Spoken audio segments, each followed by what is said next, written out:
Hey guys, Mr. Happy here, and in this video we're going to be covering the information that was revealed in the North American Fan Festival live letter for patch 2.4 that took place on October 19th, 2014. If you would like a text-based version, I will include it in the description below. Keep in mind that it does contain my paraphrased question and answers, so things like jokes between Yoshi P and Koji Fox, those may not be there, but it is going to cover the core information that is important to this. Now, without further ado, let's just jump right into it. So the first question, before anything was ever mentioned, when does the patch drop? And I know I've been getting this question a lot on Facebook, even after the live letter itself had aired. The answer to that question is patch 2.4 is going to be released on October 28th, 2014. Now from today, that's only 6 days away, so I hope you're ready for Ninja, Third Coil, Shiva, all of those things, because they're going to be coming in less than a week. Now moving on, they did do a quick preview of Shiva's background music, saying that they were previewing the section that comes after her Diamond Dust ability, similar to how Titan and Leviathan have changes in music when they hit their halfway points. So you're gonna have to get past Diamond Dust in order to hear it. I don't have a preview for you to listen to it right now, so just please look forward to it. Hi. So the first topic that they went over was the final coil. They showed a short video, but honestly, it's not too much different from what you may have seen in the actual trailer for patch 2.4. It doesn't have any new bosses. It has, in fact, even less of the dungeon, but it gives an extended look so you can look at those areas a little bit more and understand what is going on in them. So for the first question for Final Coil, definitely the most popular question. I included this question in my questions that I would like to see answered at this live letter. And it's, do you plan to adjust coil rewards? Will you implement a token system? For those of you who don't know, there are two different kinds of token systems that could be implemented. The first one is a token system where even if you don't get any drops, but you beat the coils over and over again, that you would receive a token, and with enough of these tokens, you could buy a piece of gear that you wanted that hasn't been dropping. The other potential idea for a token system is an armor token that can just strictly be traded in and is added as a drop on top of all the other things that are there. So they said they are not going to be doing anything like that for the Final Coil of Bahamut, but they have taken that feedback, and for future high-end raids, it is something that they are looking into. Yoshi P also added something. He says, right now, when you clear a turn in the second coil of Bahamut, you are unable to do it again for the remainder of the week. A lot of players still want to help free company members and friends complete it, even if they can't get loot. So in patch 2.45, when Final Coil will be on this weekly lockout that second coil is on currently, they will be implementing a system that allows you to do this. Even if you have completed the Final Coil for the week, you can go back and help your friends with the turns that they still need to complete.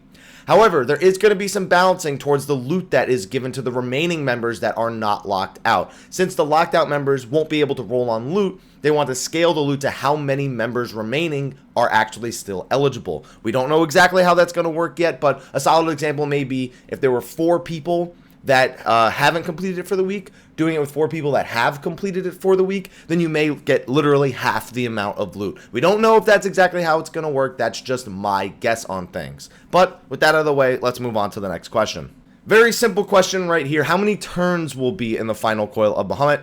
And just like the second coil, there's gonna be 4 turns. I was hoping for 5 just so we could have a total of 14 turns across the 3 coils, but it's not what's important to them. What's important to them is having 4 very well-made encounters.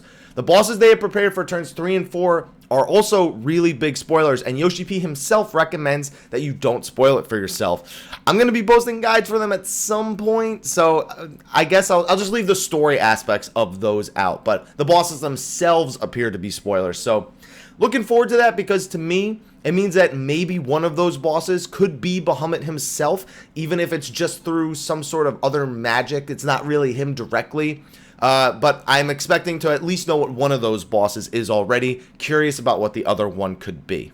Now, the next one was a mix of a ninja question and a Final Coil question. It was, will ninja job-specific gear be added to the Final Coil? Now, this is also going to answer a lot of other questions, because Gamerscape did an interview with Naoki Yoshida that is going to clear up some of the confusion about the statements made in this answer. So for this answer, they said yes, and for the ninja weapons themselves, since they are so unique, the weapons will be added to all the primal fights as well, you know, Ifrit hard mode, Titan hard mode, etc., etc.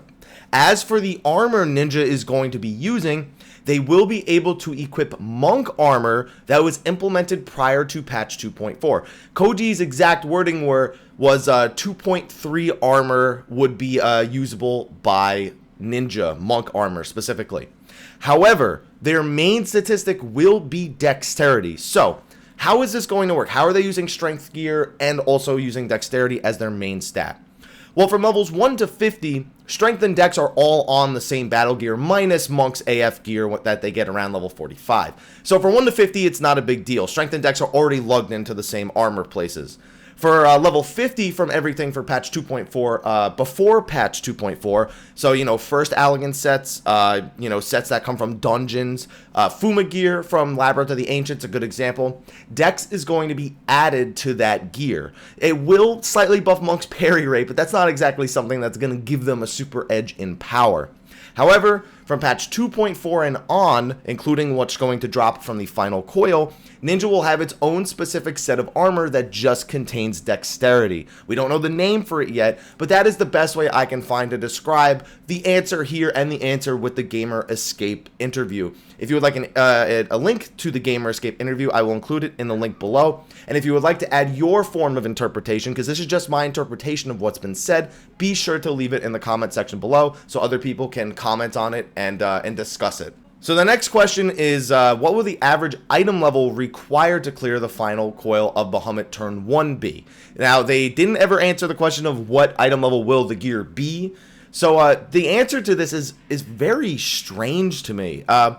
It was for players who are hardcore and planning to clear the dungeon first, you should be able to complete it with the gear you get at the start of patch 2.4. The second turn may be a bit tougher. I don't understand what that means. They aren't saying, oh, the gear you had from second coil and soldiery gear. They're saying gear that you get at the start of patch 2.4. What this might indicate is that we are going to see a different formula for item levels coming in this patch. Whether it be good or bad, I don't know. But it's just a very strange thing to me, just the way they say it. It makes it sound like there's going to be more than a 20 item level jump here, which is something they may be experimenting with.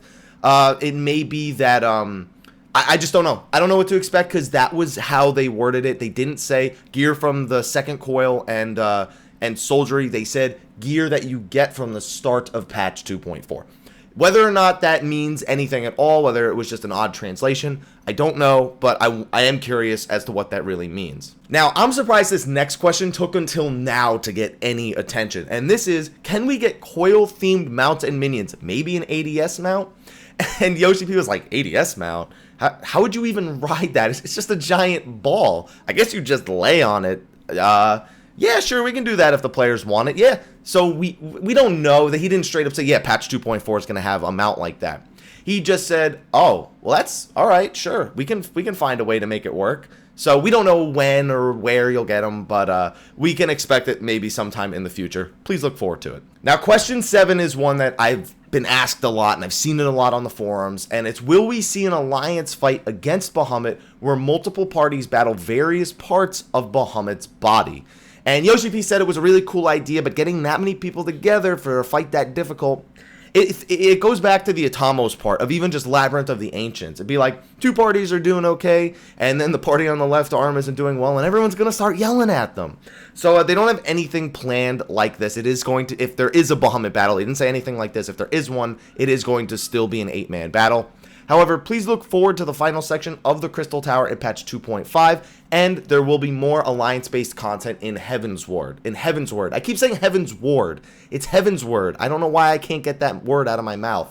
But yes, there will be more Alliance content in the expansion simpler. Now, those were all the questions and answers for the final coil, so let's move on to Hildebrandt. Very first question, we're going to be fighting Ultros in patch 2.4? Yes. Pretty much it's been confirmed as soon as they confirmed the Dragon's Neck Coliseum that we were going to be fighting Ultros and Typhoon as well. They even showed us a video, which I'm going to put on the screen right now, and it actually looks like it looks a little bit more interesting than Gilgamesh's at least. I'm sure it is still going to be tuned to be quite easy, similar to the way the Battle on Big Bridge was, but it also comes with the sweet Final Fantasy VI boss music. I'm so happy that they have that music in there. It doesn't even sound like they changed it at all. It feels like they just inserted it in. At least I hope that wasn't just for the trailer, and that is going to be in the game as well. That would just be amazing. So much nostalgia. But just remember, Hildebrandt's questline has always been more about having fun than it is about tough battles. So expect some comedy this patch as per usual. Now, question 2 was the very other question that everyone wanted to know. Are we going to be fighting Gilgamesh Extreme, aka the version of him with 8 arms? They said that it won't exactly be an extreme version of him, but we will be fighting the 8-arm version of Gilgamesh in patch 2.5. Again, Hildebrandt's quests and fights aren't meant to be super difficult. Just like with the other Hildebrandt fight, it is going to be a fun battle. But having said that, we don't know if maybe it'll be harder than the average one, since it's going to be the last Hildebrandt, missions before the expansion. So I guess we'll just have to look forward to it. Now, speaking of Hildebrandt and the expansion, the next question was, will his story continue in patch 3.0? And they said currently they only have it planned for up to the end of 2.5. But that if we really want it, we should have cheered for it. And everybody cheered for it in the audience. So they said hopefully that applause encourages his appearance in the expansion. And I hope it does as well, because it'll probably mean some more old school Final Fantasy fanfare and things like that. And I mean, I always love it. As much as I love to see originality, Hildebrandt's questline is a place where I've grown to expect to see things from previous Final Fantasies just pop up and be hilarious. And the final Hildebrandt question is one that I swear they've been answering this one for ages, and it's, is Hildebrandt's mother going to make an appearance?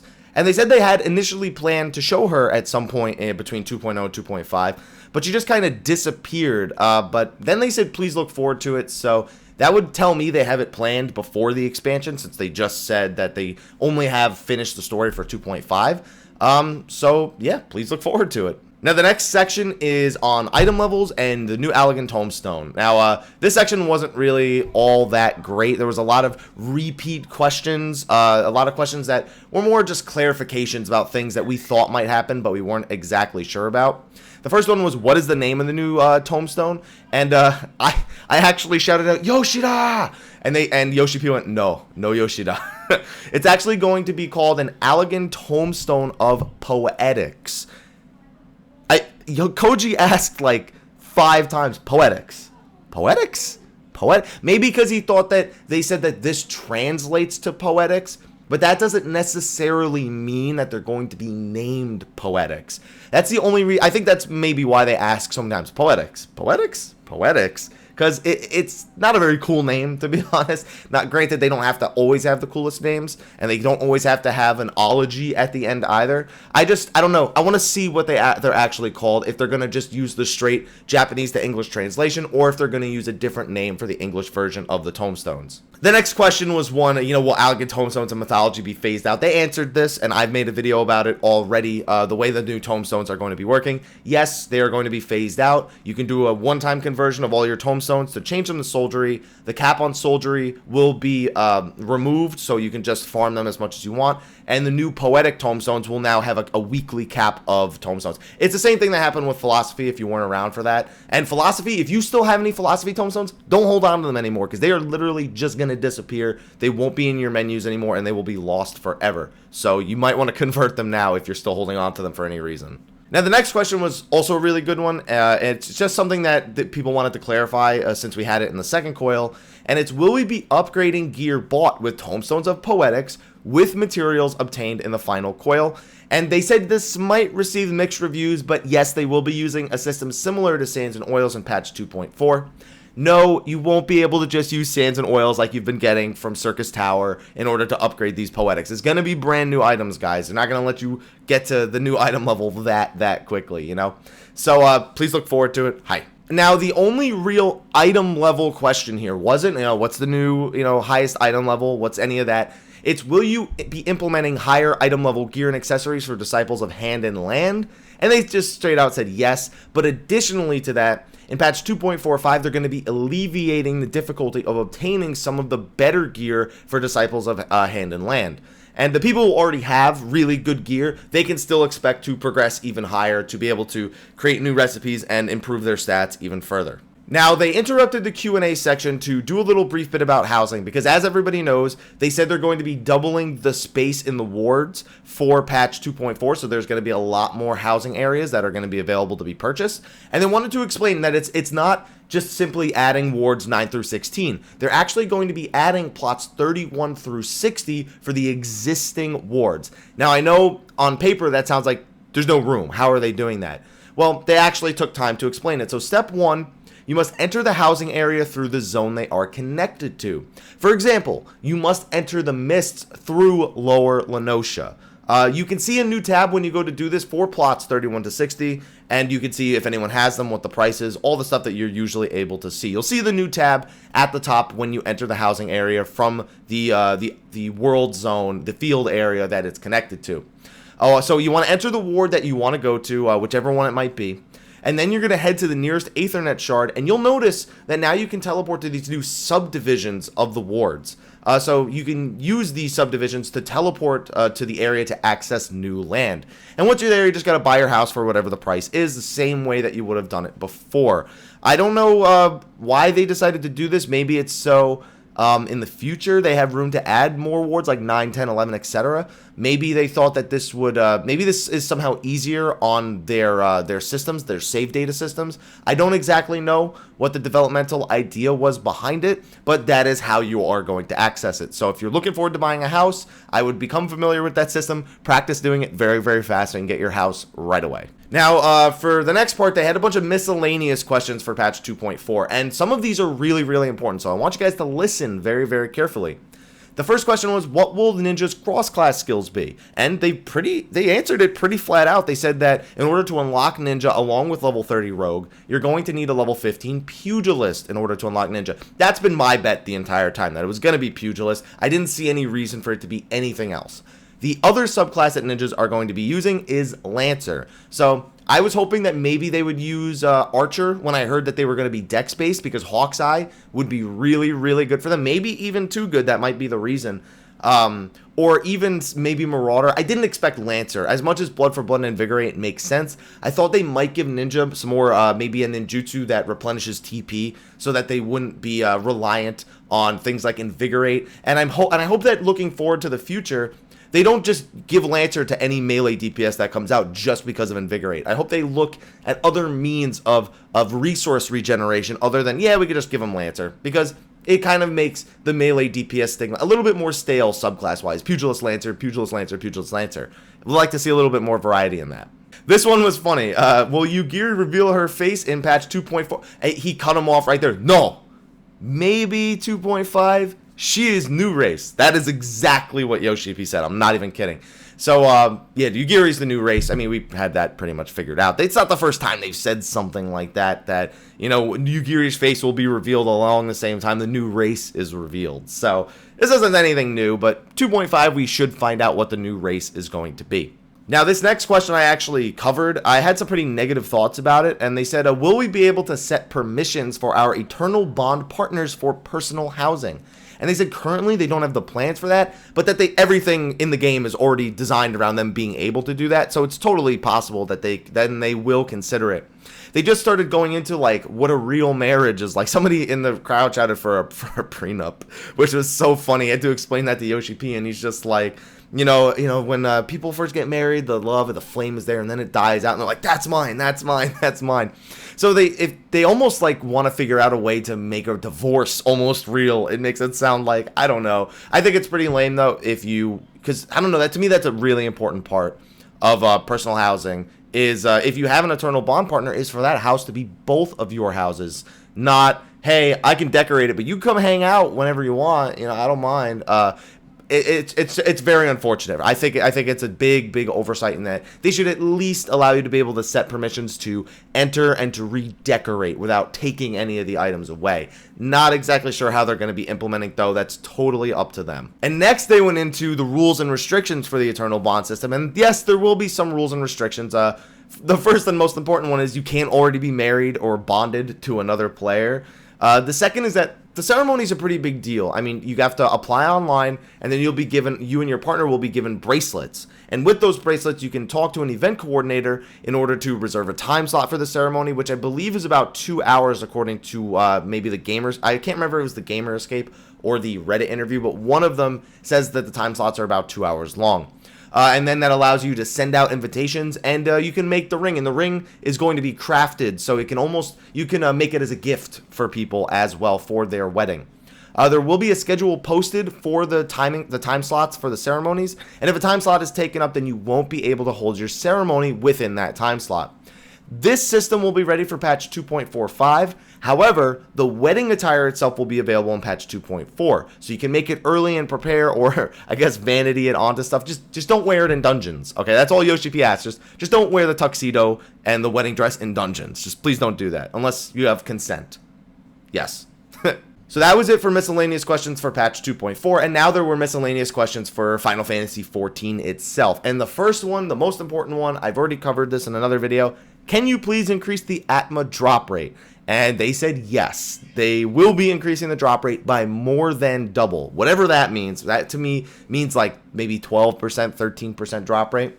And also, they made mention of the books for the Animus. A lot of people have been wondering what would happen to those now that Mythology are gone. And the most common sense answer was the answer that they gave was that the Soldiery tomestones will now buy the Animus Brave books with Soldiery instead. And because of the conversion rate, the exchange rates for these will be less than previous. So it's not going to be 1,500 Soldiery per book. Last time when they did Philosophy was phased out and Mythology was made uncapped, the conversion rate was 4-to-1. So I would expect maybe they might do it a little bit, maybe like 500, maybe 750 Soldiery. I don't think they're going to go straight 4-to-1 conversion rate, but no matter what, it will be slightly easier to buy those books. You won't have to do as much grinding, so please look forward to it. The next question is, can you make it so our abilities won't go on cooldown if we change job or class outside of city-states? And they said that they're going to look into it for specific Aetheryte camps because it would definitely make participating in the hunt a little bit easier. So, you know, if you wanted to, you're in Mordona and you want to quickly change jobs to participate in a hunt, it would be possible. But they don't want to make it so that you can do it everywhere because they feel that it would be abused. Like, let's say you have a paladin and you use Hallowed Ground for whatever reason that you needed to use Hallowed Ground in the open world. And then you just quickly change back to Paladin, and all of a sudden you have Hallowed Ground again. They want to avoid abusing the system like that. So specific Aetheryte camps, you may see it in the future, but don't expect it across the entire world. Just outside of city-states would be really nice, though. Now this next question was hilarious. Bayonne asks, it's tiring to have to cast Stone Skin on every party member. So can you please make an action that makes Stone Skin AoE, even if it's only outside of combat? Yoshi P was like, oh, can we just delete Stone Skin? It's so annoying to have to do this. Next. And they even said when they were first tweaking combat for patch 2.0 that they had to constantly do it when they were testing, battles and combat. And it annoyed Mr. Gondai to the point where he asked Yoshi P to just remove it from the game. Please, just remove it from the game. So they understand how they feel, and they're going to be looking towards making a system in once patch 2.4 has been implemented, sometime after that, where this is totally possible to do. So you don't have to spend a minute just stone skinning everyone every single time. The next question was a pretty simple one. Can we dye our old Allegan gear? And they didn't flat out say yes, but they said they do have a plan for all the Allegan gear that, and to just please look forward to it. To me, it sounds like augmented Allegan gear, similar to the way we have augmented artifact gear. They didn't say anything like that outright. It's just my interpretation of their potential plan for Allegan gear to make it more vanity friendly. So please just wait a little bit longer and we'll find out more information about that. The next was about the drop rate for the extreme mode primal mounts and the mirrors as well for Leviathan. And Yoshi was like, sure, why not? They're going to do it in patch 2.4. They're going to improve the drop rates for both the mounts that come from extreme primals as well as the Leviathan mirrors in case you wanted to upgrade a Leviathan weapon for vanity's sake. They just want to make it a little bit more available now that Leviathan items are not so they're not part of the main progression gate. So you will see an improvement there. Now the next question was also a pretty funny one because they asked, do you have plans to ease the difficulty of the second coil of Bahamut outside of adding the echo buff? And everyone went, boo, no, don't do it, no. And Yoshi P was like, everyone's shouting no. And then they were like, all right, well, they do have some plans. They're going to be adding it to the Duty Finder, of course, and they're going to be adding the Echo to it eventually. But they do have some plans to sort of ease up the difficulty of certain mechanics. The example they gave was for turn 2 of the second coil, which is Melusine with all the petrifications going around. They're going to be making it so that you're still going to get petrified. You're still going to get petrified for the full duration, which is, I don't even know. It's been a while since I've looked at the timer for that petrification, but it's a pretty long timer. You won't die in one hit if you get petrified. Now you get petrified, and if you get hit ever, you just fall dead. That won't be happening. I mean, that's still pretty bad, to get petrified, but it won't be an instant kill. One thing that comes to mind is if the person with Shriek gets petrified and they need to move, sometimes it's you can try and get them hit and get them instantly killed to get rid of the Shriek because they got petrified for whatever reason. So I don't think that's a bad change at all. I think that may, for some people, even make things a little bit more difficult. Obviously, the tanks getting petrified, it's not nearly as bad. But for when healers or DPS get petrified, for healers, it's perfectly fine, and for tanks, it's perfectly fine. Sometimes when a DPS gets hit, it's almost a good thing for them to get killed instantly, rezzed, and get back into the battle. So I'm curious to see. Also, they didn't say if they're going to do that for Savage as well. I doubt they would do that for Savage as well. That would be kind of weird. But they are going to be making changes. It just won't make it super easy. It's just going to alleviate certain aspects without actually removing the same difficulty that was there before. And that was it for the Q&A section. But they did have a miscellaneous announcement section, and I'm going to try and keep this part shorter than the rest because there's a couple things on here I can make entire videos about. The first thing was the gold saucer that they went over, chocobo racing, that will give the players full control of the chocobo. There's going to be chocobo breeding implemented as well. Triple triad's going to be implemented, mini games. All of this is going to be coming at the same time. As for when it's going to be implemented, they said it's going to be part 2 of patch 2.5, which we could assume would be like patch 2.55, basically between patch 2.5 and the expansion of patch 3.0. So it's going to be coming sometime in the next 5 to 6 months, we can expect it, somewhere around that vicinity. Now, it's the next section that I could make an entire video about. I have an entire set of opinions about it, and it's optional item sales. And I'm just going to call it a cash shop because they tried to beat around the bush and give it a different name. I'm going to call it a cash shop, all right? Right now, it's scheduled for release with patch 2.4. That's the tentative release date.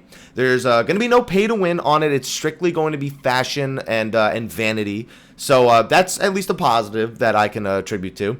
They're going to be selling files of Fantasia there. That's perfectly fine. They've already been selling files of Fantasia, and they're pretty cheap. The new file of Fantasia system, even though it's only one character, is still $15 cheaper than World of Warcraft's $25 character change. It's only $10 for one potion. You can, I think that's the price of 3 potions. 3 potions has a slight discount. It's not 25. I think it's like 28 or something. Don't know it off the top of my head right now. They're also going to be selling, and this is where things start to get controversial, previous seasonal items. They showed off the old Halloween event items, the ripened pumpkin helm and the ghost spirit, the ghost outfits. They're going to be selling those for like $3 for the headpieces and $5 for the ghost outfit. And then they also showed off some shop exclusive minions and mounts like some of the Scions of the Seventh Dawn, Ida, Papalamo, Ishtola. And they also showed off a mount, Sleipnir, Odin's mount, Sleipnir, although with only 4 legs. I mean, like I said, I can make a whole opinion about it. I'm not for double dipping. I don't agree with the decision. I understand there are people out there that are okay with it. It is just my personal opinion that I'm not necessarily okay with them doing things like this. Things that could have been implemented in the form of content. Things that have been available for Gil in previous years, like the previous seasonal event items. Shop exclusive minions, I don't care so much about that. It's mounts and previous seasonal items that get me a little bit, you know. I know some people are for and against it. Everyone is entitled to an opinion. I'm not going to tell anyone their opinion is wrong. I am just stating mine. That is it. I'm going to move on from this because I can make a whole video about it, about my opinion. Just going to move on. They also made the announcement that some things that were at the fan festival are going to be available for sale online. The art book and delivery Moogle were some examples. All Saints Wake is live. That they are Halloween event. I'm sure most of you have already completed it by the time this video is out. Just a reminder that that is live as well. And then they did reminders that when the London and Japanese fan festivals are, London is going to be this Saturday, October 25th, and you can expect me to do a video covering what we find out there as well. The Japanese fan festival is going to be all the way in December, and those tickets actually go on sale this week for anyone going to the Japanese fan festival. So you make sure you get your tickets because that's probably going to be a really big one. It's going to be a lot closer to patch 2.5. I'm expecting a patch 2.5 live letter there. I'm not going to lie. And I'm also expecting another big announcement section for Heavensward, just because it's so much closer. It's months, so it's like a month and a half away. So, well, 2 months. No, it's literally 2 months away. So, yeah, looking forward to those a lot. And then somebody in the crowd, I know they are, shouted for PvP. They wanted just some quick PvP updates, and Yoshi P obliged. He said, yeah, we can give some quick PvP updates. Nothing rehearsed, so they don't have anything super planned. They just covered a few of the basics. PvP rank cap is going up in patch 2.4. There's going to be new rewards in patch 2.4, some more job balancing for PvP in patch 2.4. And then for patch 2.5, they said they may have a few new rules. I didn't understand that. Maybe it means no item level cap for frontlines, or maybe it means ranked teams in the Wolves Den, some other changes to the Wolves Den, some more rule systems. And then after patch 2.5, you can expect some new maps and areas for PvP to be implemented. They have a plan for PvP, and it's going smoothly. So hopefully they can get it out there and make that aspect of the game a little bit more enticing. It doesn't matter whether or not you're a hardcore PvP player. I think Frontlines is a blast, and I would love to have more maps and more incentive to do the Wolves Den and that. And one of the biggest problems right now is there is no major incentive for PvP gear outside of Vanity, because there's no place to use it outside of the Wolves Den, which in itself has no point in doing, because the most competitive aspect of it, ranked teams, is not there. Those are all things that they've mentioned in the past, things they are looking into fixing, and they understand the Wolves Den is very, very underwhelming right now. They are looking forward to really making it another important part of the game, another thing people can really enjoy about the game. We'll see how they do that, but as for that, that's everything from the live letter. It was a ton of information. This video is over 30 minutes long, but let's be real here. It's a Mr. Happy video. This is probably about half the duration that you would expect it to be. So thank you everyone for watching. Again, there is a Google document in the description below, as well as a link to the Gamer Escape interview. And I mentioned it briefly. There's a Reddit interview as well. I don't think I quoted anything from it, but I will include it in the description below as well. So anyway, guys, be sure to like, favorite, subscribe, and share for more Final Fantasy XIV information, news, guides, everything you could ever need. You can get it right here. And, of course, be sure to support your other YouTube content creators. If you find one that's making funny videos, also other informative videos, guides, information, news, updates, be sure to support the YouTube community for Final Fantasy XIV as a whole. But anyway, guys, thank you for watching, and until next time, take care.